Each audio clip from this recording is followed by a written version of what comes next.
Pendant que je préparais mon discours pour cette conférence, j'ai reçu un appel téléphonique inattendu de la part de mon père. Il m'a dit que mon frère cadet venait de décéder le matin dans son sommeil.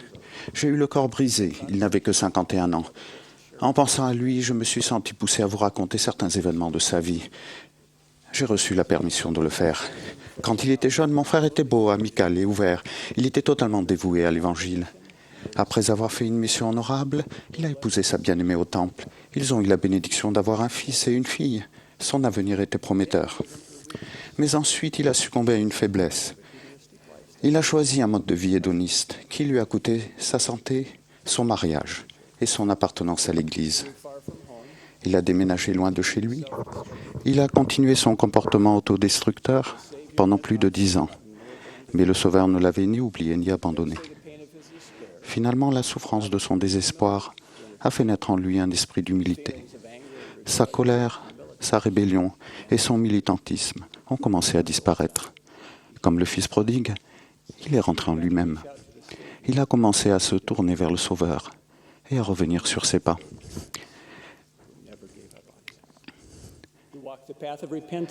Il a emprunté le chemin du repentir. Cela n'a pas été facile. Après avoir été 12 ans en dehors de l'Église, il s'est fait rebaptiser. Ses bénédictions de la prêtrise et du temple lui ont finalement été restituées. Il a eu la bénédiction de trouver une femme qui était prête à passer outre aux problèmes de santé qui lui restaient de son ancien mode de vie. Et ils ont été scellés dans le temple. Ensemble, ils ont eu 2 enfants. Il a fidèlement rempli son appel dans l'épiscopat pendant plusieurs années. Mon frère est mort le lundi 7 mars au matin. Le vendredi soir précédent, sa femme et lui étaient allés au temple. Le dimanche matin, la veille de son décès, il avait fait la leçon de la prêtrise à son groupe de grands prêtres. Ce soir-là, il s'est endormi pour ne plus jamais se réveiller dans cette vie, mais pour se lever dans la résurrection des justes. Je suis reconnaissant du miracle de l'expiation qui s'est produit dans la vie de mon frère. L'expiation du Sauveur est à la disposition de chacun de nous, toujours. Nous pouvons accéder à l'expiation par le repentir. Lorsque nous nous repentons, le Seigneur nous permet de laisser derrière nous les erreurs du passé. Voici, celui qui s'est repenti de ses péchés est pardonné, et moi, le Seigneur, je ne m'en souviens plus. C'est à ceci que vous saurez si un homme se repent de ses péchés. Voici, il les confessera et les délaissera. Nous connaissons tous quelqu'un qui a eu de graves difficultés dans sa vie. Une personne qui s'est égarée ou a renoncé. Ce peut être un ami ou un membre de notre famille, un des parents ou un enfant, un mari ou une épouse. Ce pourrait même être vous. Je parle à tous, à vous aussi. Je parle du miracle de l'expiation. Le Messie est venu racheter les hommes de la chute d'Adam. Dans l'évangile de Jésus-Christ, tout dirige notre attention vers le sacrifice expiatoire du Messie, le Fils de Dieu.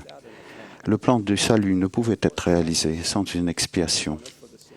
C'est pourquoi Dieu lui-même expie les péchés du monde pour réaliser le plan de la miséricorde, pour apaiser les exigences de la justice, afin que Dieu soit un Dieu parfait et juste, et aussi un Dieu miséricordieux.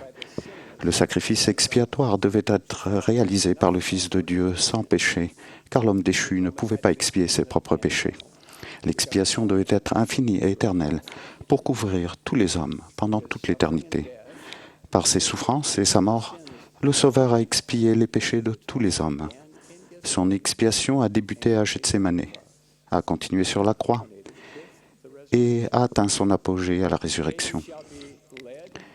Oui, il sera mené, crucifié et mis à mort, la chair devenant assujettie à la mort, la volonté du Fils étant engloutie dans la volonté du Père. Par son sacrifice expiatoire, il a donné sa vie en sacrifice pour le péché. Étant le Fils unique de Dieu, il a hérité de pouvoir sur la mort physique. Cela lui a permis de rester en vie lorsqu'il a souffert, plus encore que l'homme ne peut en souffrir sans en mourir. Car voici, du sang lui est sorti de chaque pore. Si grande a été son angoisse pour la méchanceté et les abominations de son peuple. Non seulement il a payé le prix pour les péchés de tous les hommes, mais il a aussi pris les souffrances et les maladies de son peuple. Et il a pris ses infirmités afin que ses entrailles soient remplies de miséricorde, afin qu'il sache, selon la chair, comment secourir son peuple selon ses infirmités. Le Sauveur a ressenti le poids de l'angoisse de toute l'humanité, l'angoisse du péché et du chagrin. Ce sont nos souffrances qu'il a portées, c'est de nos douleurs qu'il s'est chargé. Par son expiation, il guérit non seulement le transgresseur, mais aussi l'innocent qui souffre à cause de ses transgressions. Si l'innocent exerce sa foi en l'expiation du Sauveur et pardonne au transgresseur, lui aussi peut être guéri. À certains moments, chacun de nous a besoin d'être soulagé des sentiments de culpabilité engendrés par les fautes et les péchés. Quand nous nous repentons, le Sauveur enlève la culpabilité de notre âme. Grâce à son sacrifice expiatoire, nos péchés nous sont remis. À part pour ce qui est des péchés de perdition, l'expiation est accessible à tout le monde, tout le temps, que le péché soit grand ou petit, à condition de se repentir. Jésus-Christ nous invite à nous repentir, afin que nous n'ayons pas à supporter tout le poids de nos propres péchés. Repens-toi, repens-toi, de peur que tes souffrances ne soient atroces. Et tu ne sais pas combien elles sont atroces. Tu ne sais pas combien elles sont extrêmes. Oui, tu ne sais pas combien elles sont dures à supporter. Car voici moi, Dieu, j'ai souffert ces choses pour tous, afin qu'ils ne souffrent pas, s'ils se repentent. Mais s'ils ne se repentent pas, ils doivent souffrir tout comme moi. Et ces souffrances m'ont fait trembler de douleur, moi, Dieu, le plus grand de tous. Et elles m'ont fait saigner à chaque pore et m'ont fait souffrir de corps et d'esprit. Le Sauveur offre la guérison aux personnes qui souffrent du péché. N'allez-vous pas maintenant revenir à moi et vous repentir de vos péchés et être convertis afin que je vous guérisse?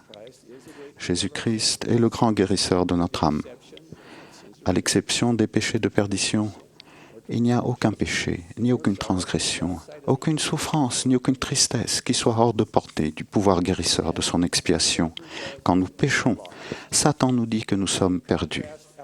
À l'opposé, notre Rédempteur nous offre à tous la rédemption, quoi que nous ayons fait de mal, et il offre même à vous et à moi.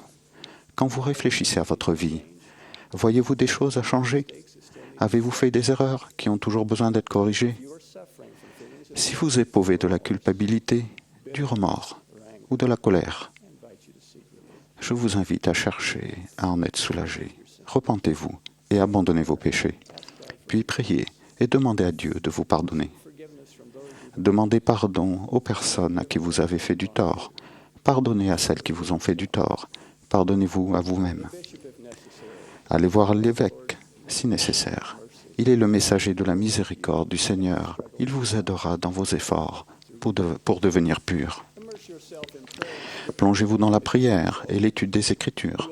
Ce faisant, vous ressentirez l'influence sanctificatrice de l'Esprit. Le Sauveur a dit, « Sanctifiez-vous, oui, purifiez-vous le cœur et lavez-vous les mains devant moi, afin que je vous rende pur. » Lorsque nous sommes purifiés par le pouvoir de l'expiation, le Sauveur devient notre avocat auprès du Père et demande, « Père, vois les souffrances et la mort de celui qui n'a commis aucun péché, en qui tu te complaisais.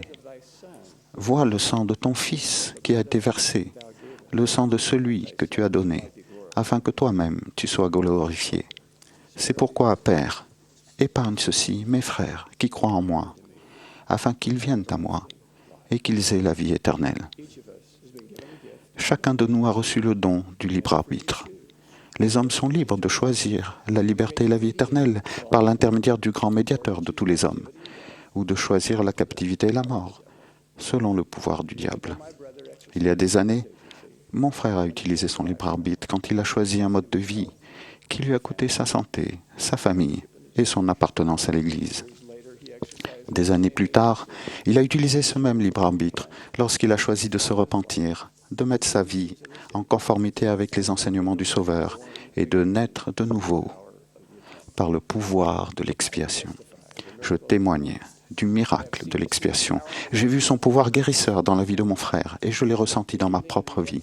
Le pouvoir guérisseur et rédempteur de l'expiation est à la disposition de chacun de nous. toujours.